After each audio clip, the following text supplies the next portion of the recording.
Hi everyone, it's Rachel back with the Shades of Orange. Today I'm here to do another round of recent reads. This is kind of a hodgepodge of everything that I call the Stabby books because I have a thriller, horror, paranormal, some creepy nonfiction. It's a little bit of everything, but hopefully that means there'll be something for everyone. All that being said, let's get started. First, let's talk about the thriller, and that is The Whisper Man by Alex North. And that title probably sounds familiar if you watched my Best of the Year videos, and I promised you a longer review of it, so here it is. This is a story of a town where there was a serial killer, and his MO was that he would go outside the windows of his victims and whisper to these little children at night before he would then steal them away and murder them.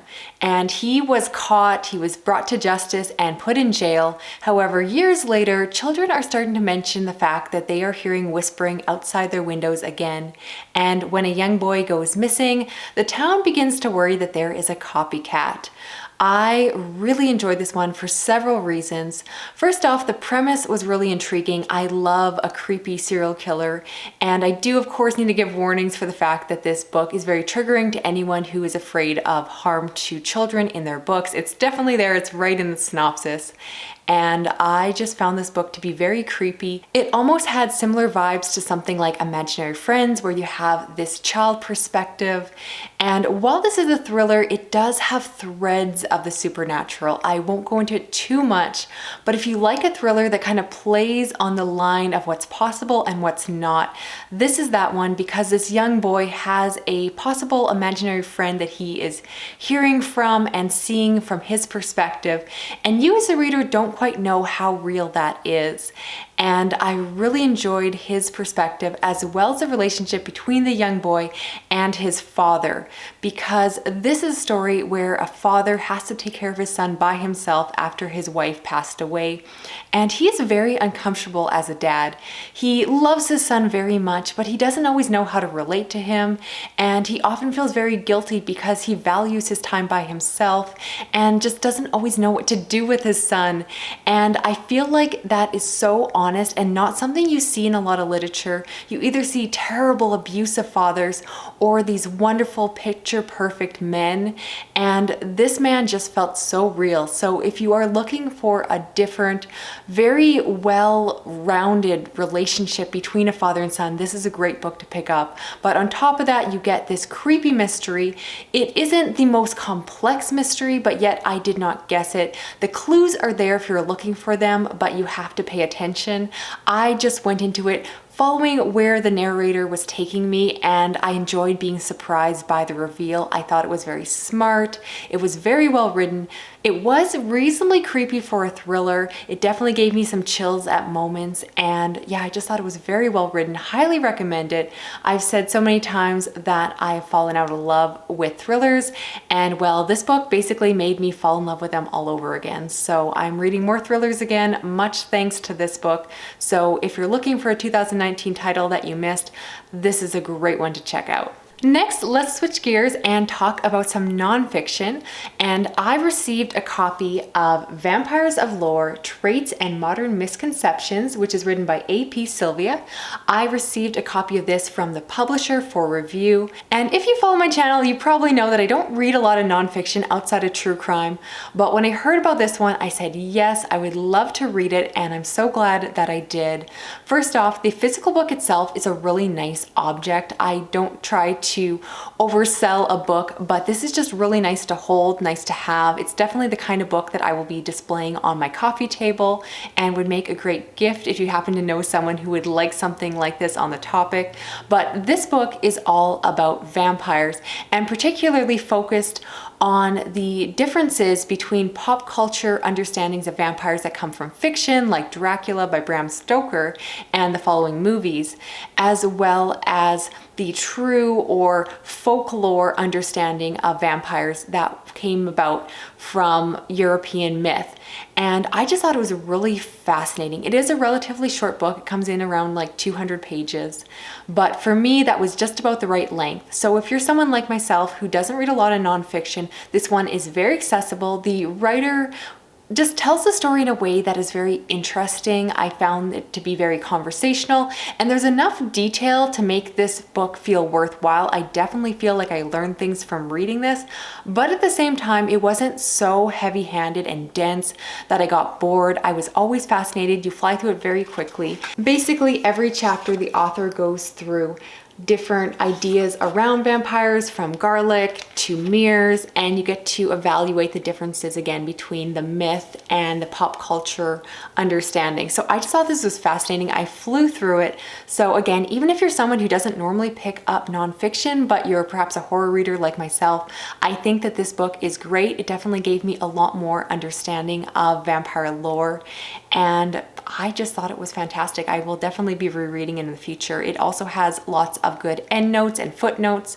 so I do feel like this book is well researched as far as I can tell. I think that it is very grounded, and yeah, it was just fascinating. Next, let's talk some proper horror, and I read Ferocious by Jeff Strand. If this book cover looks a little bit different, that's because I was so kindly gifted this from Paul from Thunderstorm Books. This is a special edition of this book that he gifted to me after I had some nasty comments on my channel, and he decided to send me a horror care package. I think most of you saw that book haul, but that's where this book came from. Even if you don't pick up this book through that publisher, you can still get copies of it online, etc., through other sources, but that's why this one looks the way it does. And the book itself was fantastic. When I did that book haul, I asked you all which book I should prioritize and review first, and overwhelmingly you all picked this one. And I was a little bit reluctant at first because it's a creature feature and I didn't think I'd be in the mood for it, but you guys did not lead me astray. I really enjoyed this.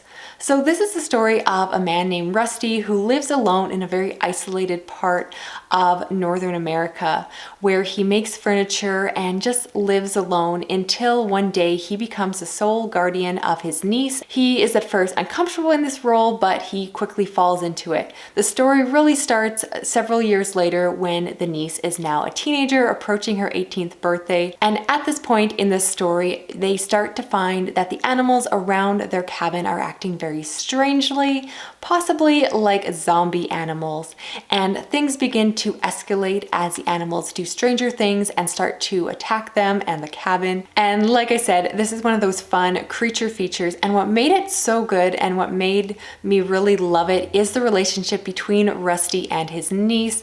I love their back and forth banter, their relationship. It just felt very real and very endearing. You can tell that they love each other very much, even though they are quite different people and were thrown together through circumstances. It was a blast to read. It is novella length, so it was very quickly to get through, and I would recommend it. Now for something very different, I want to talk about The Babysitter Coven by Kate Williams, which is a paranormal young adult novel. So not the kind of thing I normally talk about on my channel. This really isn't horror. It's really not a thriller, but I loved it, so I kind of want to sneak it into this video anyway.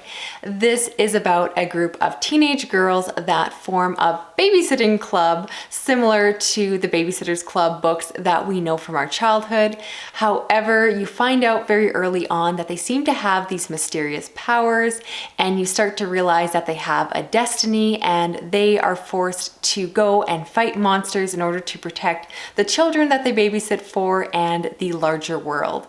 I really enjoyed this one because it basically plays into a lot of the tropes of the horror genre, even though it's not horror, because of course babysitters are often at the forefront of these classic horror movies and the characters are very much aware of that, so there are lots of nods and winks, and there's also a lot of playing around with the horrors of being a babysitter itself. It's definitely not a glamorous job, and I really enjoyed this one partially for the reason that I used to read a lot of these paranormal YA books when I was a teenager, so I got a lot of nostalgia from it. It definitely plays into the fact that the readers that are picking up this book today probably were like me and read a lot of those older titles that were just so popular back in the 90s. So if this sounds up your alley, I would recommend it. Again, it definitely is young adult. It does have a focus on relationships, which I typically would skip over, but this one was fun, not for everyone, but I had a blast reading it, so I wanted to talk about it. And last but not least, I want to talk about a horror graphic novel, and that is Dr. Herbert West, Astounding Tales of Medical Malpractice by Bruce Brown. This is one that I received a copy of from the author, and it just sounded like a lot of fun, so I wanted to check it out. This is a story of a young boy who grows up to be the famous Dr. Herbert West, which, if you don't recognize that fictional character, he is from a Lovecraftian story. However, I have not read that story, and I don't think that you need to know much about the character in order to enjoy this book. Essentially, that fictional character was known for reanimating the dead. And so the author of this story, Bruce Brown, decided to take that idea and ask the question of what was that man like as a young boy. And so this story is actually told from his sister's perspective, and we get to see how him as a boy genius decides to go about starting a medical practice in the town that he lives in, and he becomes bored and starts to tinker around with the bodies of the dead. And of course, the story gets crazy from there. While I'm calling this horror, it's definitely not scary. It's much more fun and cheeky. It's very funny. There were some laugh out loud moments, and I really did enjoy it. The artwork is very nice. It's done in very vivid colors and it's very eye-catching, and I thought it was a lot of fun. It is quite short. It's only about 80 pages, so please keep that in mind that it was a very short, fast read for me. I was left wanting more, but that can kind of be a positive because I would love to read more about this young character. I thought it was really funny and just a very fun, cheeky horror book to read. So if that sounds up your alley, I would say go ahead and check it out for yourself, but keep in mind that it is quite short, so you're gonna fly through it in just one sitting. So that's it for this video. As always, I would love your opinions down below. Please let me know if I've enticed you to check out any of the books I mentioned here. Also, recommend me some of your favorite 2019 thrillers. I would like to read a few more thrillers on my channel that I have in the past year, and I'm just itching to check out the best, so let me know. Otherwise, I will talk to you again soon in another video. Okay, bye-bye.